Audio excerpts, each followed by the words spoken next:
You're kind of looking at this and you're saying, what? Uber just bought this? This is Uber kind of checking down on what they're trying to do with Uber Freight. TPG bought it for like $1 billion a few years ago, and they just sold it for over $2 billion to Uber. So TPG is happy. Uber Freight now controls $11 billion of freight management. Interesting acquisition here.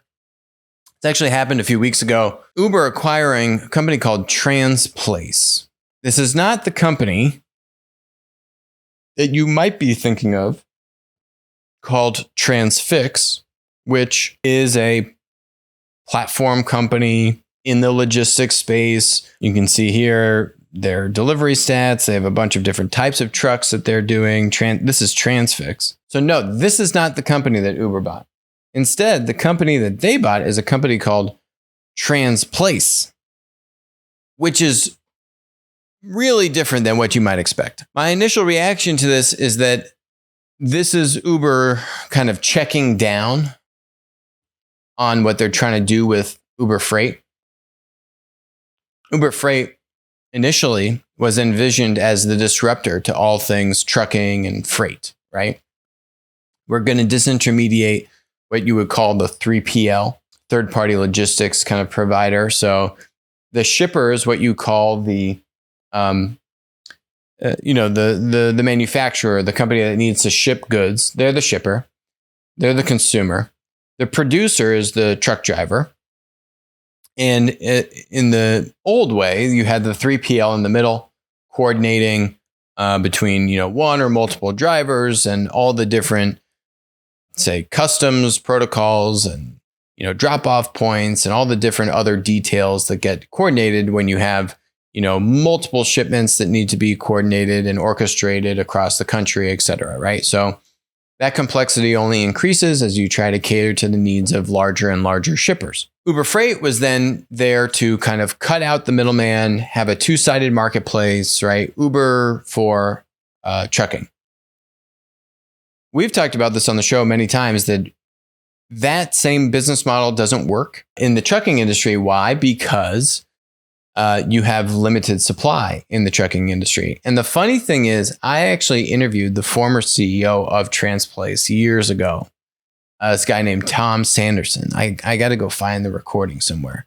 So I interviewed this guy. And it was this guy who made the point earlier on than a lot of other people. And I've been making the point really ever since then, is that when you have limited supply, as you do in the trucking industry, you have a trucking shortage, right? What Uber really took off was when they did UberX and everyone could become a driver. So they created this massive amount of fragmented supply that marketplaces need to thrive in a two-sided model. You don't have that fragmented supply in the trucking industry. If anything, you have the exact opposite of it. You've got millions of shortage of truckers. It's actually only become worse now with COVID and the labor shortages that are going on. So the fragmentation issue has gotten worse for marketplaces, not better. And now you see Uber Freight kind of buying Transplace. Really interesting, right? So my read on this is Uber wants to show profitability. They don't want to show that Uber Freight is continuing to lose money. This company, Transplace, was owned by private equity. It's owned by TPG. TPG bought it for like $1 billion a few years ago, and they just sold it for over $2 billion to Uber. So TPG is happy. What Transplace is actually up a few notches in the supply chain. Uber has some pretty good charts here, kind of breaking down what Transplace does. What is managed transportation? This is effectively Transplace's business model, right? So there's shippers, okay? Then there's Transplace, the managed transportation provider. And then there's everyone else downstream. And you can see here, so if you're a shipper and you say, hey, you know what, just manage all this stuff for me. You just outsource it all to Transplace. You can think of Transplace, another example of Transplace would be like in the B2B distribution industry, integrated supply, where if you're a large company and you just say, hey, you integrated supply company, you manage all my procurement needs, right?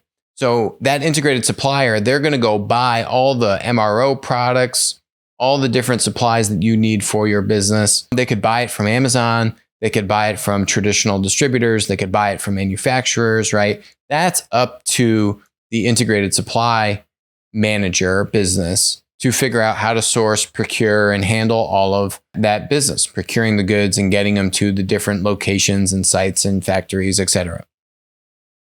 This is a similar kind of thing. It's a shipper saying, you know what, just manage all this stuff for me, right? Hey, Transplace, you figure out how to do this, right? You could go use Uber Freight.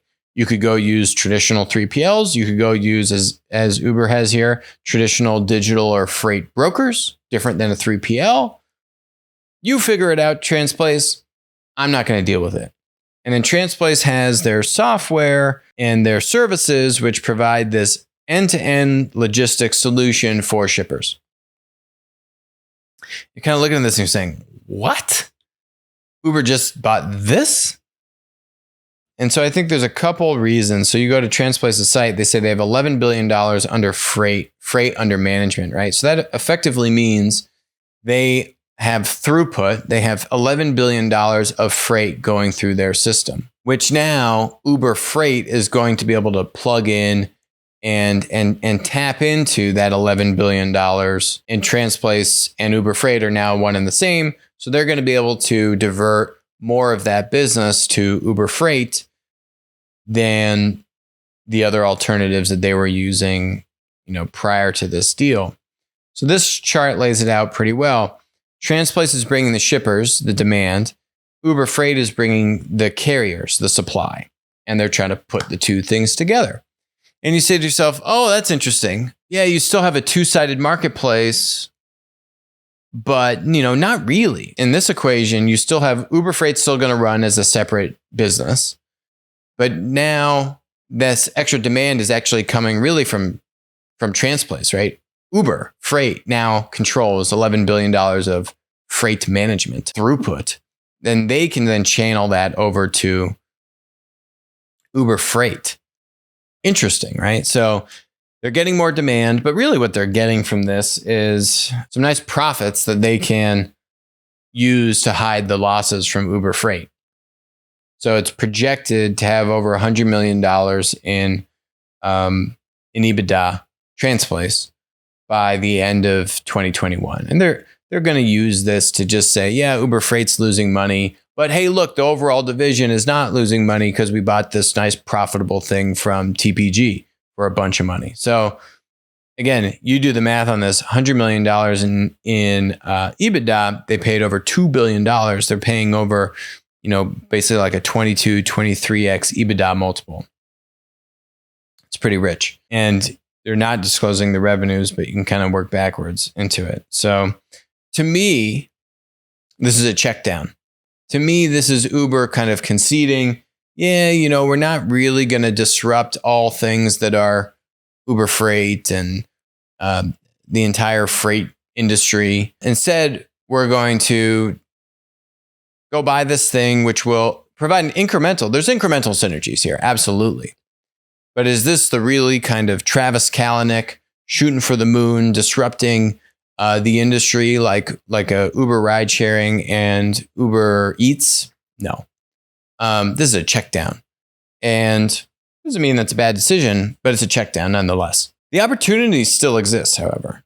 And this is what I've been saying Uber Freight should be doing for years. Opportunity still exists. You go back to this chart. Where is the fragmented supply in this chart? It's not with the carriers. The carriers are the truckers, right? It's with the 3PLs. The 3PLs, there's tens of thousands of 3PLs in the United States. Lots of small mom and pop 3PLs that don't have what? Good technology, good data, good connectivity to run their business, to plug into the Transplaces of the world and, all the systems of these larger shippers, right? The 3PLs need digitization. The truckers have all the power, right? The truckers don't need to do anything. You find a trucker that's willing to drive your cargo, you will do whatever that trucker wants. You'll text that trucker. Hell, you'll fax that trucker if that's how he or she likes to be communicated with. You will do whatever that trucker wants you to do. But the 3PLs are very fragmented. And they see the big boys. They see the JB Hunt, the DB Shankers, the XPO. They see the big boys investing a lot in technology.